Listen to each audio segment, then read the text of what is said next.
Bonjour. Oui, la prédication est un moment important de notre culte. Nous sommes à l'écoute de ce que Dieu veut nous dire et le prédicateur, aussi humble qu'il soit, est un canal par lequel tout cela doit se passer. Mais malheureusement, il peut y avoir un problème dans ce processus de la parole de Dieu qui nous rejoint, qui rejoint nos cœurs. Dans le passage qu'on va voir aujourd'hui, Jésus nous prévient qu'il peut y avoir des personnes qui parlent en son nom, mais qui le font avec de mauvaises dispositions. Si Jésus nous met en garde, c'est que d'écouter ces personnes peut être dangereux.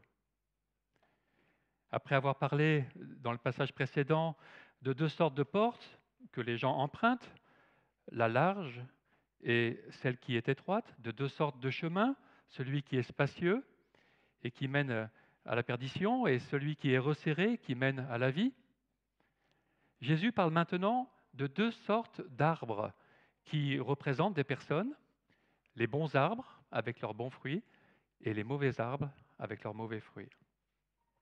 Ensuite, Jésus terminera le sermon sur la montagne avec les deux façons d'écouter Jésus qui sont comme deux fondations sur lesquelles on construit sa vie, on construit sa maison, mais qui symbolise la vie qu'on construit,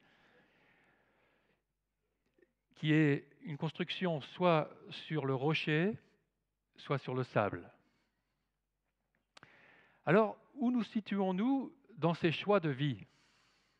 Faisons-nous attention pour être du bon côté, du côté que Dieu désire? Lisons ce passage en Matthieu, l'évangile de Matthieu, chapitre 7, verset 15. Méfiez-vous des prétendus prophètes.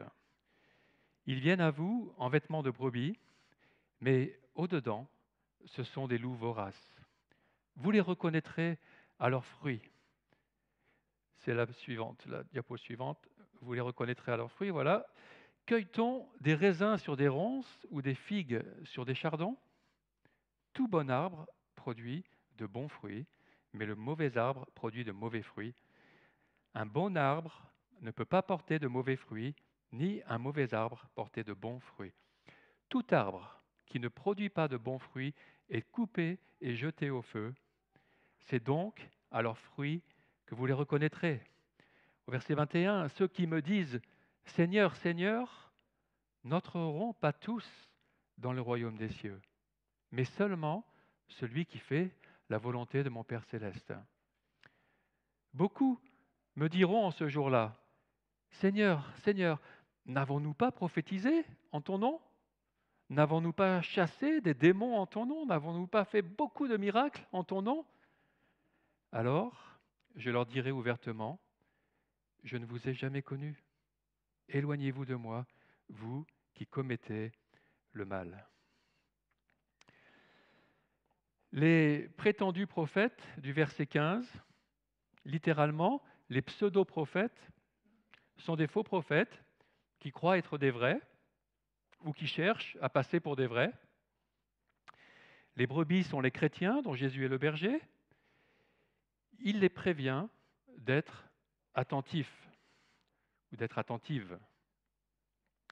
Les faux prophètes se déguisent en brebis pour dissimuler leur intention, pour espérer que les brebis ne se méfient pas de leur présence et qu'ils puissent arriver à leur fin. À qui Jésus pense en parlant de ces prétendus prophètes? Tout d'abord, on va voir ce qu'est un vrai prophète par rapport au faux. Le prophète biblique est celui qui parle de Dieu en général. Il n'est pas forcément que celui qui annonce le futur. Le prophète annonce la parole de Dieu et il prévient des conséquences qui résulteront en fonction de la réponse de ceux qui écoutent. Selon 1 Corinthiens 14,3, celui qui prophétise parle aux hommes et aux femmes, les édifie, les encourage ou les exhorte, les réconforte. Et tout cela en étant normalement animé par le Saint-Esprit et devant être en accord avec la révélation générale des Écritures, les Écritures saintes que sont la Bible. Aujourd'hui, On peut dire que est prophète toute personne qui parle de la part de Dieu. Ce peut être un prédicateur, un enseignant, ou simplement une personne qui annonce avec une certaine autorité les choses qu'elle croit détenir de Dieu. Là où ça se complique, et c'est là où Jésus nous dit de faire attention, c'est que ces personnes peuvent simplement parler d'elles-mêmes, sans que Dieu leur ait demandé, leur ait demandé. Le vrai prophète agit pour Dieu, de sa part, en annonçant toute la vérité, même celle qui n'est pas agréable, tandis que le faux prophète, qui agit pour lui-même, annonce ce qui l'arrange, ce que les gens veulent entendre surtout. La deuxième lettre de Pierre nous présente ces deux types de prophètes, chapitre 1, verset 20. Vous savez avant tout qu'aucun message de prophète dans l'Écriture ne relève d'une interprétation particulière. En effet, aucun message de prophète, de vrai prophète, n'a jamais été apporté par une volonté humaine. C'est porté par l'Esprit Saint que des humains ont parlé de la part de Dieu. Cependant, il y eut des prophètes de mensonges parmi le peuple. De même, il y aura parmi vous des maîtres de mensonges qui introduiront insidieusement des doctrines de perdition, allant jusqu'à renier le maître qui les a achetés. Ils attireront sur eux une perdition soudaine. Beaucoup les suivront. Dans leur débauche, et à cause d'eux, on calomniera la voie de la vérité. Par avidité, ils vous exploiteront au moyen de paroles artificieuses. Pour eux, depuis longtemps, le jugement n'est pas inactif, leur perdition n'est pas en sommeil. Elle va arriver. Alors, pourquoi le faux prophète fait-il cela? On l'a dit, parce qu'il désire en tirer un avantage. Il cherche à profiter du troupeau. Le faux prophète vit avant tout pour lui-même, il recherche sa propre gloire. Il cherchera donc à plaire, à avoir une bonne image, il cherchera souvent à posséder plus, à utiliser les gens pour son avantage, il cherchera la richesse, la renommée et la puissance. Attention à la recherche de puissance. Le Saint-Esprit, c'est le Saint-Esprit qui est puissant, pas l'homme. Il ne faut pas rechercher la puissance pour soi-même. Mais toutes ces choses se font d'abord subtilement et sont souvent dissimulées sous un couvert de spiritualité au nom du Seigneur Jésus. Si les faux prophètes de Matthieu 7,15 se déguisent en brebis, c'est pour qu'on ne voit pas qu'ils sont des loups voraces ou ravisseurs, désireux de tirer un profit de leur position. Ils disent parler de la part de Dieu ou de la part de Jésus, mais leur vie ou leur enseignement montrera tôt ou tard qu'ils sont plutôt sur ce chemin large qui mène à la perdition que sur le chemin étroit de la vie en Jésus.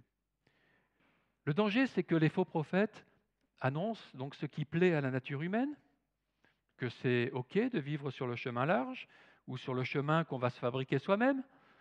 Ce dernier peut être un chemin facile ou alors, à l'inverse, même un chemin difficile qui se base sur les efforts personnels pour être sauvé. Parce qu'on croit que ça va venir de nous, de nos propres efforts.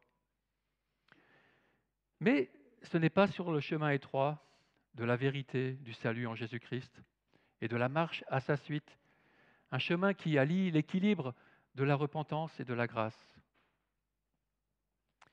La seule motivation d'emprunter ces chemins autres que celui qui est étroit, c'est l'intérêt personnel, mais à court terme. Parce que si on voyait à long terme, on verrait bien que ce n'est pas notre intérêt de suivre ce chemin-là. La question des faux prophètes représentait pour le peuple un danger qui n'était malheureusement pas nouveau, et il continue aujourd'hui. Deux vrais prophètes de l'Ancien Testament annonçaient que c'était déjà le cas de leur temps à Jérusalem.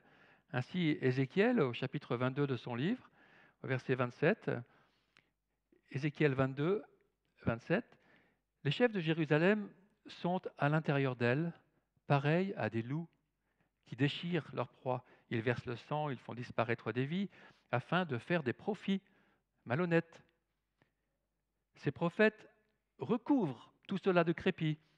par leurs fausses visions et leurs prédictions mensongères. Ils affirment, voici ce que dit le Seigneur, l'Éternel, alors que l'Éternel n'a pas parlé.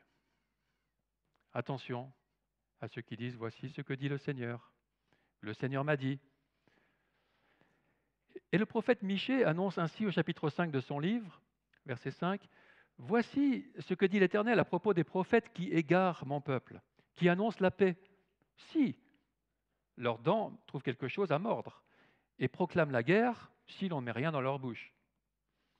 À cause de cela, la nuit tombera sur vous, et finit les visions. Ce seront les ténèbres, et finis les oracles. Le soleil se couchera sur ses prophètes, le jour s'obscurcira sur eux. Les voyants seront dans la honte, les devins rougiront, ils se couvriront tous la barbe, car Dieu ne répondra pas. Mais moi, au verset 8, le vrai prophète Michée, je suis rempli de force, grâce à l'Esprit de l'Éternel. Je suis rempli de justice et de courage, pour faire connaître à Jacob sa révolte et à Israël son péché. Écoutez donc ceci, chef de la famille de Jacob et prince de la communauté d'Israël. Vous qui avez en horreur la justice et qui tordez tout ce qui est droit, vous qui construisez Sion avec le sang et Jérusalem avec le crime, ces chefs jugent pour des cadeaux, ces prêtres enseignent pour un salaire, ces prophètes prédisent pour de l'argent, prédisent l'avenir, et ils osent s'appuyer sur l'Éternel en disant « L'Éternel n'est-il pas au milieu de nous ? Le malheur ne nous atteindra pas. » Ils parlent en fonction de leur intérêt personnel immédiat, leur intérêt seul. Alors Jésus nous assure dans notre passage de Matthieu qu'on peut reconnaître ces faux prophètes et il nous en donne les critères. 2 fois, il dit que nous les reconnaîtrons à leurs fruits, au verset 16 et au verset 20.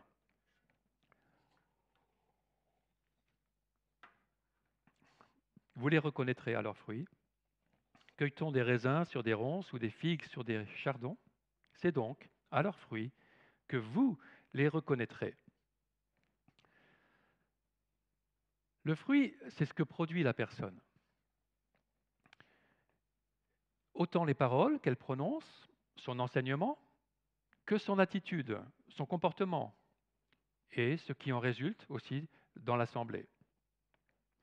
Normalement, la vie du chrétien se manifeste premièrement par un esprit de repentance, par une prise de conscience de son péché, de son besoin d'être purifié en Christ.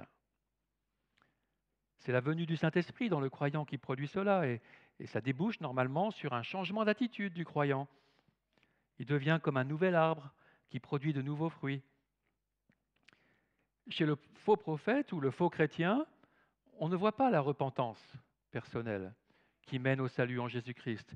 On ne voit pas un changement de vie, ni l'humilité du disciple, ou seulement en apparence. Plus tôt dans l'évangile de Matthieu, nous avons vu le prophète Jean-Baptiste s'adresser ainsi aux pharisiens et aux sadducéens qui se voyaient comme étant les représentants de Dieu. Matthieu 3,7, race de vipères, qui vous a appris à fuir la colère à venir ? Produisez donc du fruit qui confirme votre changement d'attitude ou du fruit de repentance. Déjà, la hache est mise à la racine des arbres. Tout arbre qui ne produit pas de bons fruits sera donc coupé et jeté au feu.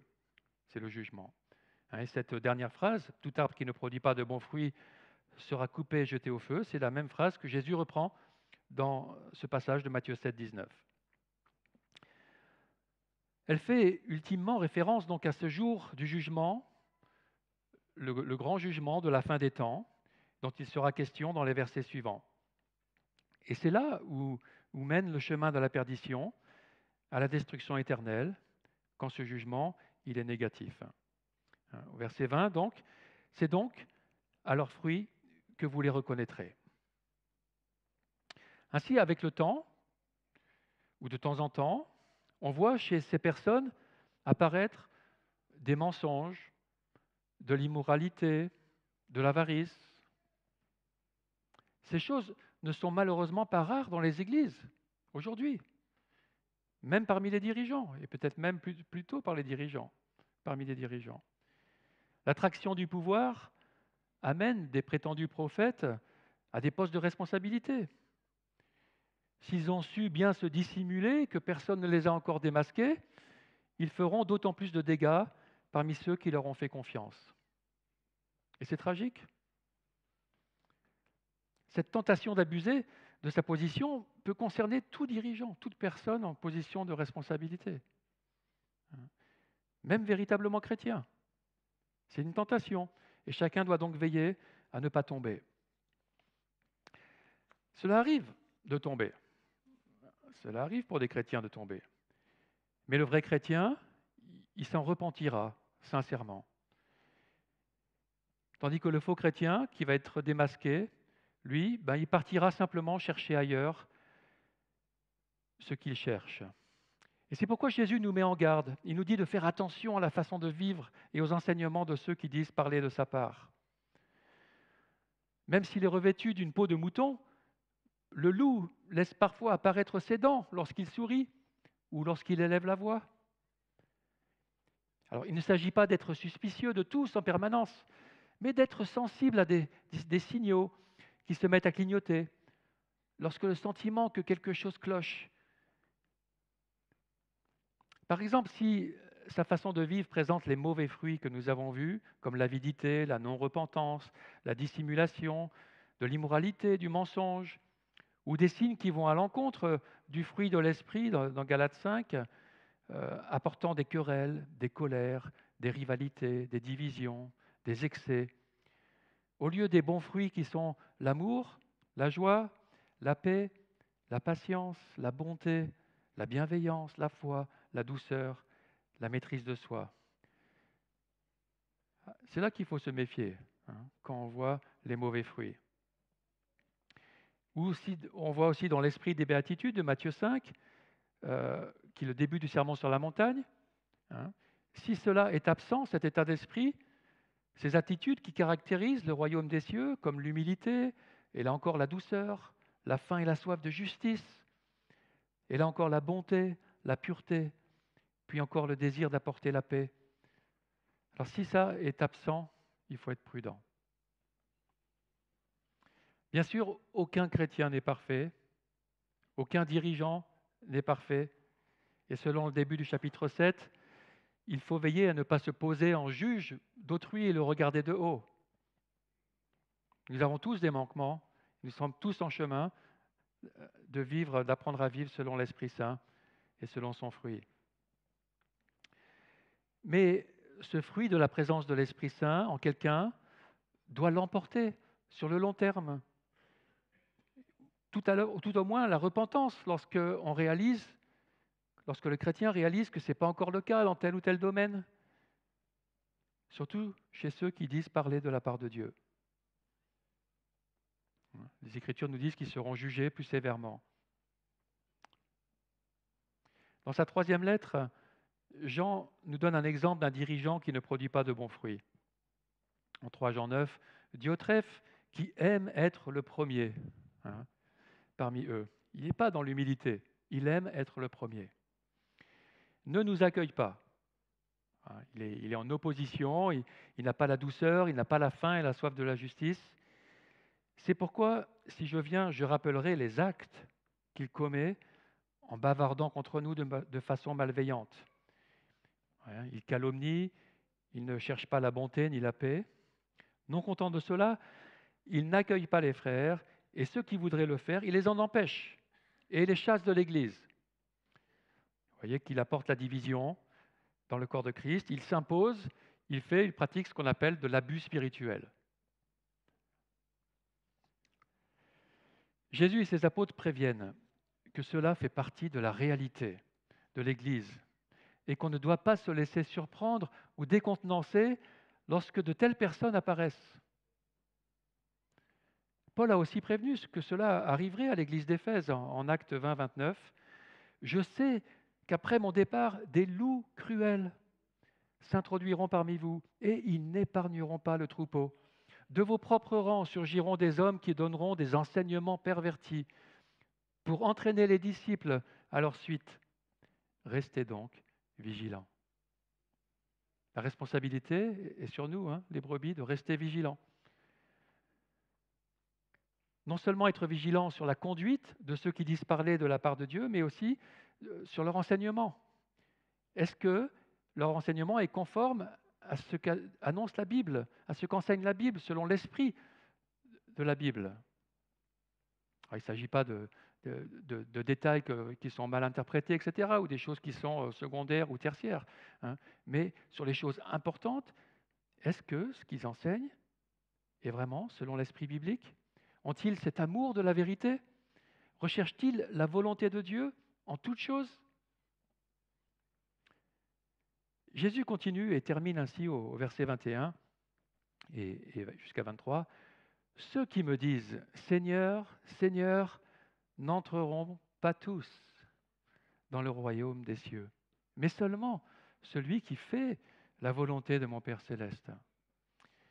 Beaucoup me diront en ce jour-là, Seigneur, Seigneur, n'avons-nous pas prophétisé en ton nom? N'avons-nous pas chassé des démons en ton nom? N'avons-nous pas fait beaucoup de miracles en ton nom? Alors je leur dirai ouvertement, je ne vous ai jamais connus. Éloignez-vous de moi, vous qui commettez le mal. Il ne suffit pas de dire que Jésus est Seigneur pour être un véritable chrétien. Ce qu'on dit de la bouche doit être suivi d'une attitude qui va confirmer que cela vient du cœur.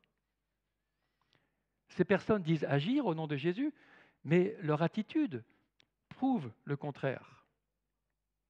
Jésus fait comprendre qu'elles ne cherchent pas à faire la volonté du Père céleste. Elles ont beau annoncer des paroles venant de Dieu et même avoir chassé des démons et opéré des miracles en utilisant le nom de Jésus, que cela soit vrai ou simplement cru être vrai, elles ont fait tout cela sans que Jésus les habite, commettant le mal, c'est-à-dire n'agissant pas selon l'esprit de la loi que Jésus a enseigné dans tout ce sermon sur la montagne. Ces personnes ont beau dire « Seigneur, Seigneur », elles n'ont pas vraiment mis leur foi en lui pour être sauvées et vivre pour lui.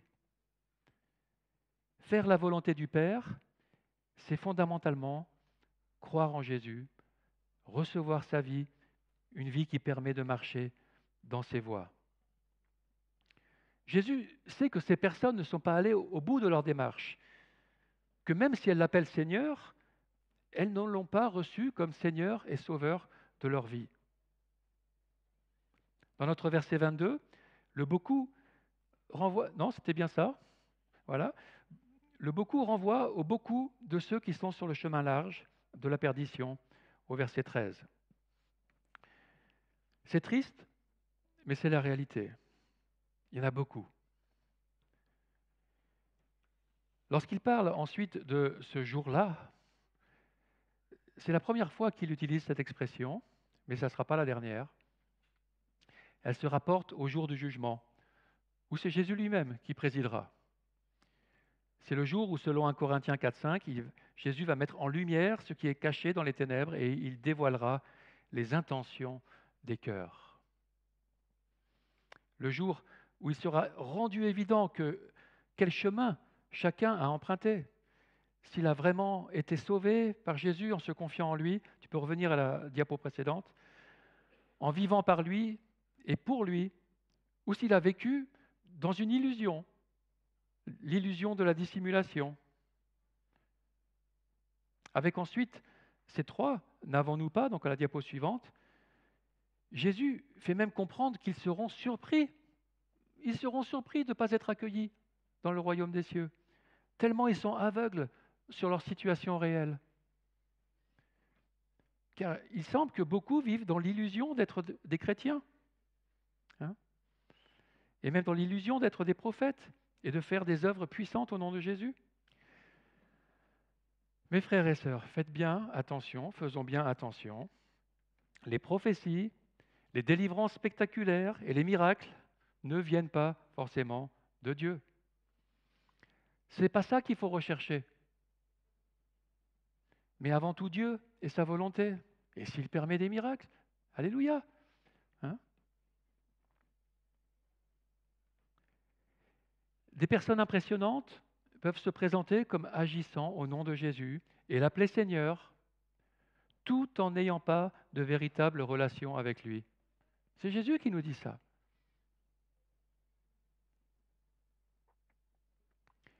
Des personnes qui ne suivent pas véritablement son enseignement. Elles peuvent même proclamer le Christ avec de mauvaises intentions. Lorsque l'apôtre Paul, quand il a rencontré cela, et il dit en Philippiens 1,15, « Certains, il est vrai, proclament le Christ par envie et par goût des disputes, par ambition personnelle. » Proclamer le Christ par ambition personnelle. Leurs intentions ne sont pas pures. Alors Dieu peut utiliser ces personnes, il peut utiliser leur prophétie, leur prédication pour sauver des gens. Mais elles n'ont pas reçu la vie de Jésus. Si leur message semble être orthodoxe, c'est pas facile de voir que ces personnes commettent effectivement du mal dans leur vie, si on ne les côtoie pas dans la vie de tous les jours. Et c'est souvent le cas des prétendus prophètes qu'on va trouver sur Internet, qu'on va trouver sur les chaînes de télé, à sensation. Ils vont nous impressionner par l'assurance de leurs paroles, par leurs promesses, par la puissance qu'ils affichent. Mais quel est leur fruit réel dans la vie de tous les jours? On ne sait pas. Heureusement, il y a des situations où on peut voir s'ils sont des faux prophètes. Par exemple, lorsqu'ils annoncent des choses qui ne se réalisent pas. Tellement ont déjà annoncé des choses qui ne se sont pas réalisées. Tellement dans l'histoire de l'Église. Ou les dates de retour de Jésus-Christ. Annoncer des guérisons qui ne se sont pas produites. Que je suis étonné qu'on les écoute encore. Nous devons être vigilants sur ce que nous écoutons, sur Internet, à la télé, car il y a vraiment de tout. Jésus nous prévient. Je pense encore plus aujourd'hui avec la multiplication des médias. Il y a vraiment de tout et de n'importe quoi. Je me rappelle aussi dans notre église précédente que des personnes qui avaient été en contact avec l'enseignement de Bethel Church en Californie, un enseignement qui disait que c'est toujours la volonté de Dieu de guérir maintenant, en toutes circonstances, au nom de Jésus. Et donc, ils avaient partagé cet enseignement avec une femme en relation avec notre Église, une femme qui était atteinte d'un cancer en phase terminale. Ils ont même encouragé cette femme à se rendre dans l'église Bethel Church, aux États-Unis, pour qu'ils prient pour elle et pour qu'elle soit guérie. Après avoir prié pour elle, des prophètes sur place l'ont annoncée guérie. C'était sûr.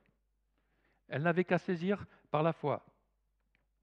Et c'est ainsi qu'une fois rentrée en France, elle a annoncé à tous avoir été guérie par Jésus. Comme dans notre passage de Matthieu 7, 22, ces personnes étaient convaincues de prophétiser au nom de Jésus, convaincues de faire des miracles, voire de chasser des démons parfois. Tout cela au nom de Jésus. Et beaucoup suivent de tels mouvements dans le monde, les yeux fermés, à cause de ce que ces gens disent.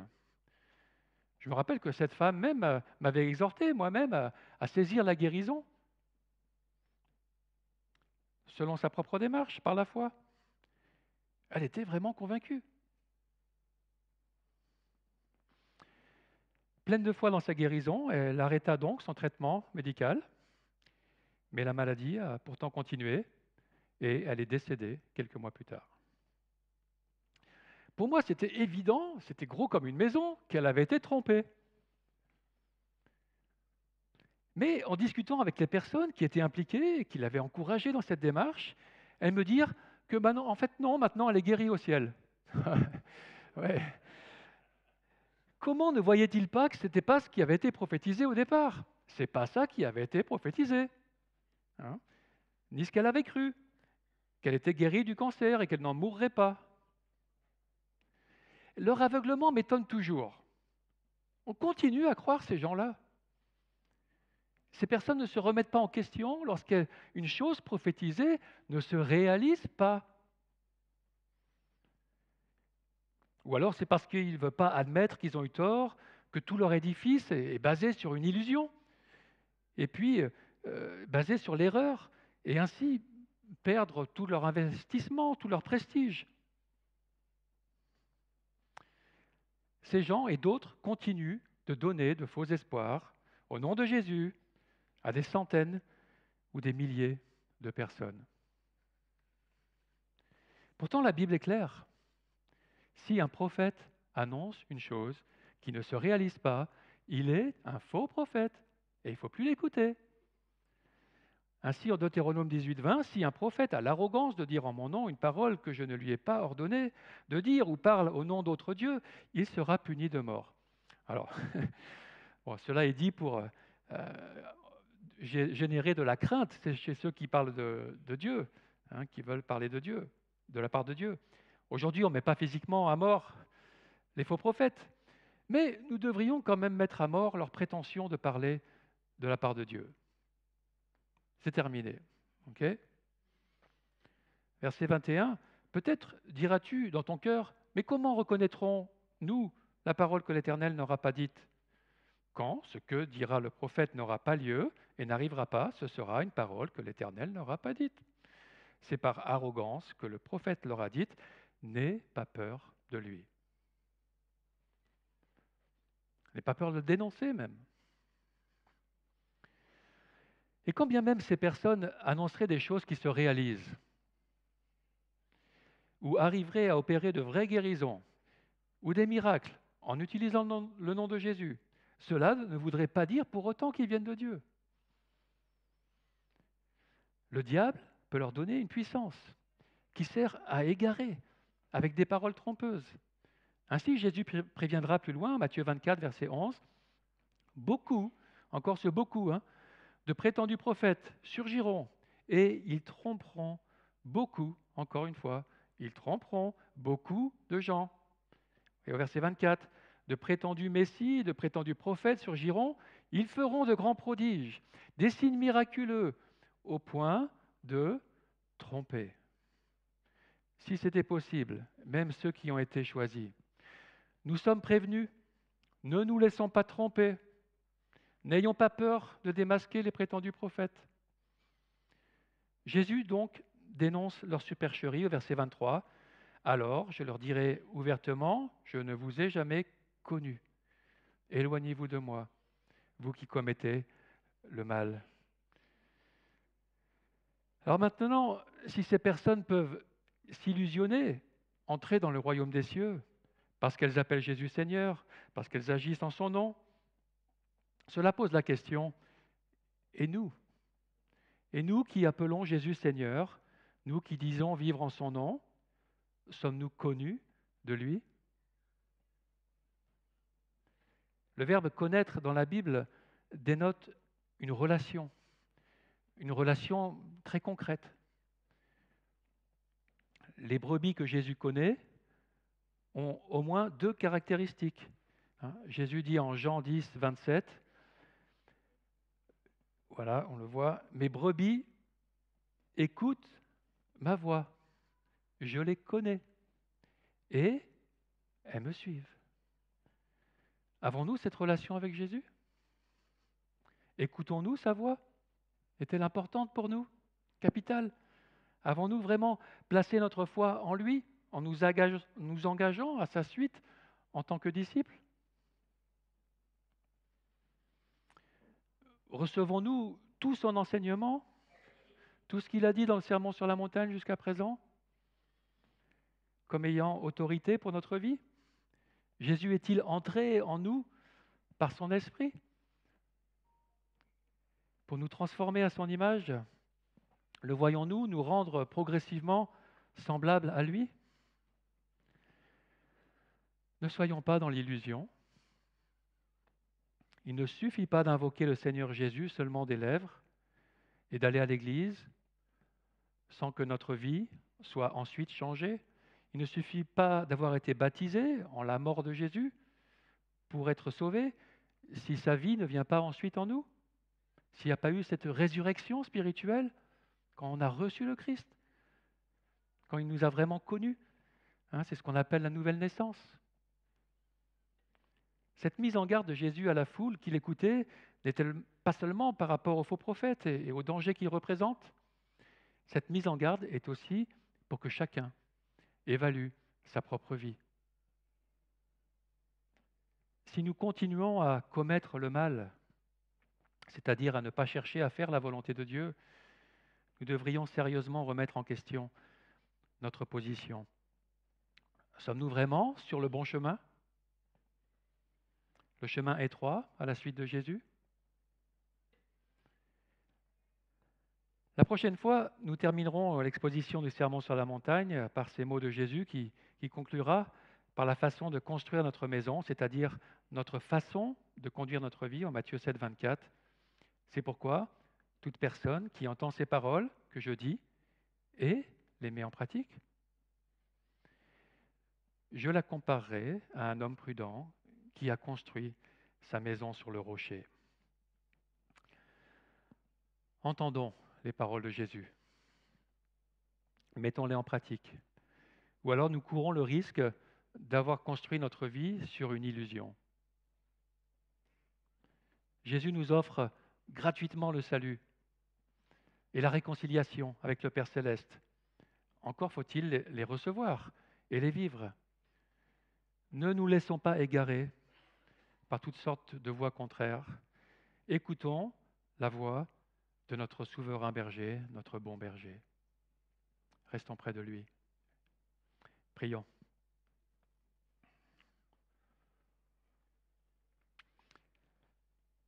Seigneur, je reconnais qu'on n'aime pas forcément entendre ces paroles-là. On aimerait que tout soit bien, que tout soit facile, que tout soit rose, que tous les gens soient honnêtes, bien intentionnés. Mais on doit reconnaître que tu nous préviens d'une réalité. Aide-nous, Seigneur, à bien discerner. Aide-nous à connaître ta voix, à nous plonger dans les Écritures, être familier avec les Écritures pour savoir ce que disent les gens qui prétendent parler de ta part pour des motifs qui ne sont pas purs.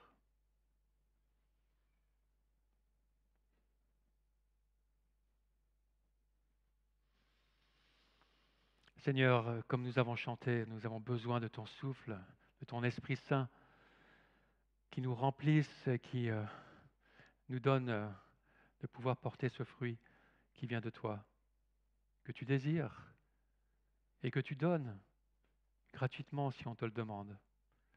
Ça ne vient pas de nous. Tu sais très bien que nous n'avons pas la force de produire ce fruit par nous-mêmes, mais nous le recevons, Seigneur, dans ta grâce. Nous nous repentons de tout ce qui n'est pas conforme à la volonté de Dieu.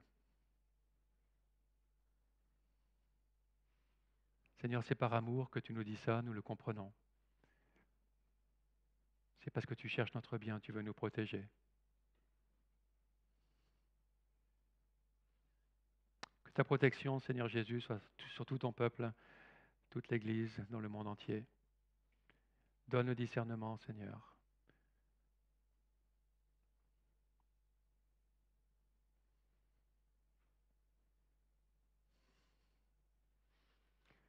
Alors je ne sais pas, peut-être parmi vous, certaines personnes sont troublées par rapport à ces paroles. Il ne faudrait pas être troublé, ou alors si on est troublé, il faudrait que ça soit à salut. Il ne s'agit pas de se sentir condamné. Jésus n'est pas là pour condamner, il est là pour apporter la guérison, le salut, une nouvelle vie. C'est sa mission, c'est pour ça qu'il est venu mourir sur la croix, pour ça qu'il est ressuscité.